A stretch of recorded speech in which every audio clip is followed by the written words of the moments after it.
Dear students, today we are going to study about demand. So let's start first with meaning of demand. What is demand? Demand is actually the amount of a commodity that a consumer will purchase or will be ready to take off from the market at various given prices in a given period of time. So there are basically three important factors which constitute demand: desire to purchase, ability to pay, and willingness to pay. These are the three important factors. If any one of these three factors is not there, then we cannot say that demand is constituted, right? For example, if you are going to purchase a car, you have the desire to purchase that car, you have ability to pay, means you have the required amount, but you are not willing to spend your money, that will not constitute demand. Second case, if you are willing to pay, means you can spend, and if you have sufficient amount but you not want to purchase the car, that will not constitute a demand. If you have desire to purchase and you have willingness to pay, you can spend your money, but you don't have money in your pocket, then again it will not constitute a demand. So for constituting demand, these three factors are equally important, and all these factors must be present at a time. Next is classification of demand. So demand has been classified like direct demand, autonomous demand, derived demand, indirect demand. Direct or autonomous demand, for example, demand for food and clothing, this is direct demand. Derived demand means the demand that is dependent on another product, like demand for labor in construction. Joint demand, for example, demand for labor, land, capital, materials like cement, bricks, lime, etc. in construction. Joint demand, because the demand for all these things is taken together, because this is the joint requirement. That's what that is known as joint demand.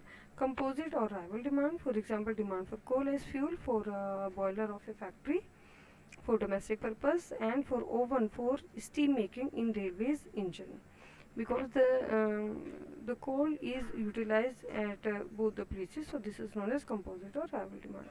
Short-term demand, result of immediate reaction of price change, income change, or other factors. So demand will be influenced by these factors in the short run. Long-run demand, result of changes in price, advertising, product designing, etc., to let the market to adjust itself in the long run. So the factors are the same, but their impact will be in the long run. Individual demand means the individual consumer's demand for a particular good. Market demand, a particular good demanded by all the consumers in the market. Demand for industry, for example, demand for refrigerator of all companies together. Product market is an example. Demand for labor by all individual firms together for manufacturing. This example is taken from factor market. Individual firm demand, for example, demand for refrigerator of Godrej company. Godrej company is an individual firm, so the demand is categorized as individual demand. Demand for durable goods, for example, demand for house, furniture, electronic items, all these are durable ones. That's why demand is categorized as demand for durable goods. Similarly, demand for non-durable goods, for example, demand for edible items like fruits and vegetables. Demand for semi-durable goods, for example, demand for clothes, footwear, stationery. Semi-durable goods are those goods which can be repeatedly used but up to a short period of time. So let's focus on the most important part of it, that is law of demand, that was given by Alfred Marshall. This demand law is based on certain assumptions like only quantity demanded of a commodity and its price are variable. Other factors affecting the relationship between quantity demanded and price are constant, or the existence of ceteris paribus clause works here.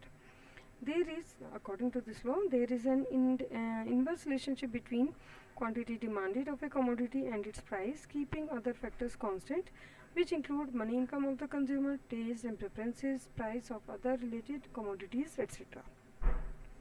So we have a demand schedule of an individual consumer. One side we have taken price, and the side we have taken quantity demanded, and values are given.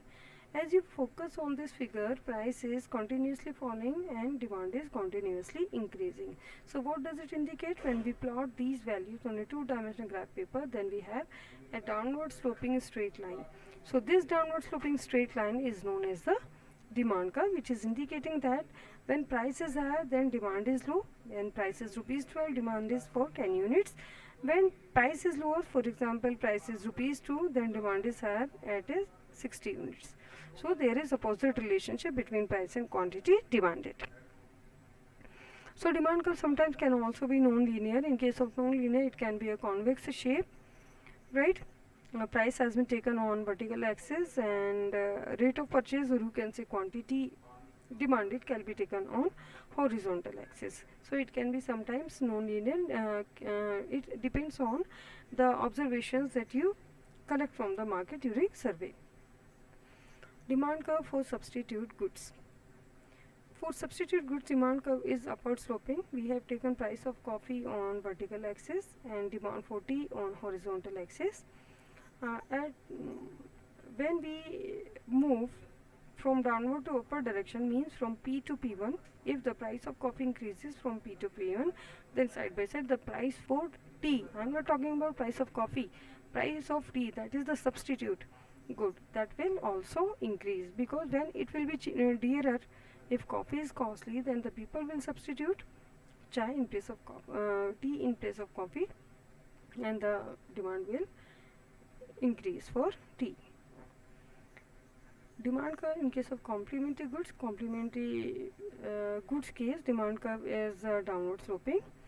When price is falling from P to P1 for car, then demand for petrol is increasing from Q to Q1. It means when car becomes cheaper, then the demand for petrol will be more and more in the market. So in this case, demand curve will be downward sloping. Demand curve in case of given good, for example, as the price of bread rises, still being cheaper than meat and cheese. So in case of the people who are daily consumers of the bread, or you can say they cannot afford even the better quality of food, or you can say cheese, or you can say meat. So in those particular section of the society, now bread becomes a given good. Given good are the good when the price is going to increase, then the demand will also increase, right?